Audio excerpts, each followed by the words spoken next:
Hey everybody. So I am at my local state park, and the reason why I'm doing this video is I switched camera systems. So I was using a Sony Full Frame system, and I was using the A7C, so kind of their lightest weight full frame camera. And I had mostly Tamron lenses, which are about as light as full frame lenses get. And the whole idea of that camera was I wanted a high quality camera to take on hikes with me and to take out just kind of, whatever, uh, walking around town, whatever, and to be able to have a high quality, full frame, lightweight system that took good pictures. So I'm going to talk a little bit about that, and then I will talk about what I selected. So the Sony took good pictures on paper. They turned out good, right? They took tweaking to get to where they look good. Sorry, there's a bird flying over. They took tweaking. So straight out of the camera, very flat and uninspiring pictures, in my opinion. So a lot of people talk about different manufacturers like Fujifilm or Canon or whoever having good color science. You rarely hear that about Sony, and I would say that's true. So when you would go out and take photographs, when I would go out and take photographs, I found that when I would look at those photographs after I took them, they're very uninspiring, very flat, very boring. Uh, technically, technically good in terms of sharpness, depth of field, et cetera, but ultimately kind of just flat and uninspiring. So when it came to lenses and camera, a few things, that kind of forced my decision, I guess. The A7C, it's kind of like a smaller rangefinder style camera. So you would look through, um, you know, you would look through on the side of the camera. So your optics, where you would look, were not center line of the camera. And please forgive me, everything everything I say is going to be pretty non-technical. So, and it had the smallest viewfinder, so the viewfinder is off to the side. It's very small, very low resolution.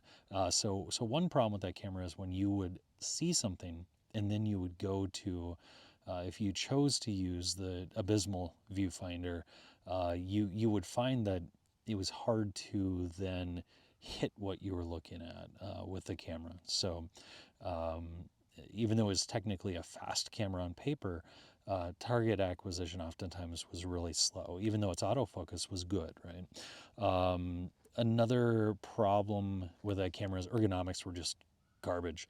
I got different grips. With that, either you would add, like, say, a small rig grip that made it as big as any of the other A7 cameras, or you wouldn't have it, and then the body was so small but the lenses were so large, which would be fine for video, but if you're walking around with a camera and you're trying to take handheld shots, just ergonomically was really bad.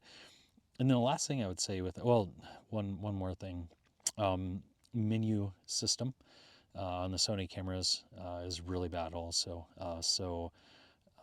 Very ugly menu system, very hard to find stuff. It lacked a lot of features, even though it had a really good sensor. And the resolution was good. Lacks a lot of stuff like focus bracketing and stuff like that. Um, so that was another drawback of that Sony camera. The other huge drawback is just going to be the size of full frame lenses. So while you're getting a very small body, your lenses are very large. I went through a lot of lenses. I traded a bunch of different lenses. So at one point I had the Sony 90 millimeter macro lens. That one was really nice. I mean, it took great macros, but it was a beast. It was huge. It wasn't fun to carry around. I bought a little Laowa macro lens, which has no stabilization and it's completely manual focus. And the best that you could do with that was to try to get close to your focus point, hold down your shutter, and do multiple shots, and then bring the camera in and hope that one of those snaps of the, you know, one of those photographs would hopefully be in focus. And more often than not, they weren't. It was a small lens. And, if you were a tripod shooter, if you had the right lights, if you did everything right, sure, maybe. I had tried a couple of small Sony primes. They were okay. They were small, they were lightweight, and ideally those probably would have been the right lenses for that body. And then I went and got Tamron lenses. So the Tamron's really good, fraction of the price of like the G's or the G Masters. Lighter weight generally, though the build quality was good, and they had weather sealing. I had a 17 to 28, so wide lens. That one was fairly small, fairly lightweight, though in this area there's not a ton of need for it, and it could focus fairly close, but not quite close enough to make it a compelling, like, pseudo macro lens. I had the Tamron 28 to 75, the newer version. That was a very nice lens. It performed very well, could do pseudo macro stuff very well, but huge, very large. Even though it was lightweight and small for a full frame lens of that, that range, it still was big, and even with that lens, which was still lightweight, with that body, it already had pushed the comfort level of that body too far. It wasn't comfortable to lug around, and it didn't feel good to hike with. And then I had the Tamron 50 to 400. Now, amazing lens, especially for the price, for the size, for the weight. Really nice lens. I think it was like the first two lenses there were f2.8, whereas this one was like an f4 to 5.6. So, really awesome lens, but it was massive, like massive. I couldn't even fit it in this bag. Like, it was like yay tall. And that thing was super heavy. Carrying it in the car, just like if I saw something that I wanted to use that lens for and to swap it out was really terrible. And honestly, in this area, having something of that type of focal range is a great walk around lens, because most of our landscape doesn't require a very wide lens. If anything, you want a long lens here. And then being able to capture, like, say, birds that are up close, or squirrels or stuff like that is great with a lens like that too. And it's just the idea of hiking around with that lens was just ridiculous, way too heavy. I did not enjoy carrying that at all. So it was very heavy. So I switched to an Olympus Micro 4/3. So I pretty much even swapped. Oh, I also had I would say I also had a Voigtlander Nocton 40 1.2, brilliant lens. The results from that lens were very, very good, though you couldn't get very close to your subject. But the separation, obviously in a full frame, you can get a really amazing shallow depth of field. So amazing results from that lens, but it's a very slow lens, right? Not something to take hiking. It had no weather sealing, so it was a risky lens if there was any kind of bad weather, or even really dusty could potentially, affect the lens. And then also, just you really had to go slow because it's a manual focus, which is fine. But if I'm hiking around and I'm trying to hit things quickly, that doesn't work for that. So this is what I got, and I actually had this in a smaller bag. It was just a little packed in there. So I got a OM5 Olympus. So OM5. Now, this lens on here right now is 40 to 150, which is equivalent to like an 80 to 300. So getting close to that Tamron lens that was this big, like more than twice as heavy as this entire camera and lens here, if not more. I got the kit lens here. So this is a 12 to 45, which truly is a 24 to like 90. That's a big range. And this can focus really close. And then I got this tiny, tiny, tiny little macro Both of these are f4, so and I won't delve too much into the technicalities here, but you're with f4s, and because it's micro four thirds, you're not going to get that shallow depth of field. But the nice thing is with the lens like this 300, you can get further away from your subject, take a photo from further away, and get that shallower depth of field at f4. Get that bokeh and stuff. But it's never gonna match a full frame in that regard. Your low light performance here is not going to be nearly as good. But this is a macro. It's a 60 millimeter, 2.8, so equivalent to 120. Pretty incredible low lens. It weighs nothing. It doesn't come with a hood by default, so I'll have to get a hood for it at some point. But yeah, really neat little lens. So I will say that this camera has a lot of features. A couple things that stand out to me immediately, other than the fact that it's incredibly lightweight, is the fact that it's really fast. And when I see something, I'm able to acquire that target instantly with this camera. So it just lends itself to finding stuff. And this viewfinder is much better, much nicer. And it's centered in the middle of the camera, which may help. So it has that going for it. In terms of the look of the photos, they look lovely, straight out of the camera, even in RAW. Just the colors, the look of them look great. Ergonomically, even though it still is a 3-finger, it's just really comfortable, way more comfortable than the A7C. The fact that I'm holding almost an equivalent to that big Tamron here, and it's like nothing, is incredible. So far it's been great. It has many different features and modes within its menu, and I won't delve into a ton of them, but it's got focus bracketing, it's got focus stacking, it's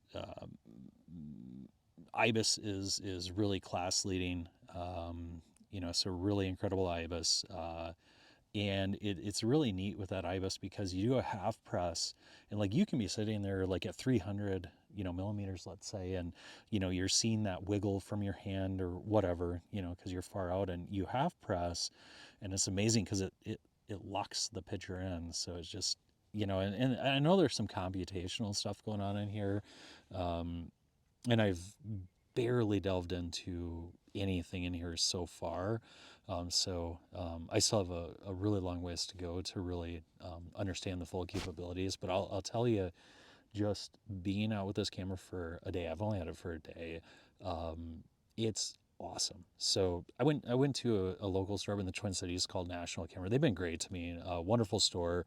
And I treat all my gear really good. So my A7C, I got really good trade-in value for it. But I did trade that body and those 4 lenses, and this is essentially what I got with 2 backup batteries. So I'm losing some range here, obviously. So I'm basically I'm starting out at 24 with this, and then I'm swinging up through 300 millimeters right now. And then I traded that specialty Voigtlander lens for a specialty little macro. This one actually works, and it's actually enjoyable to use. So I'm losing a little bit of range.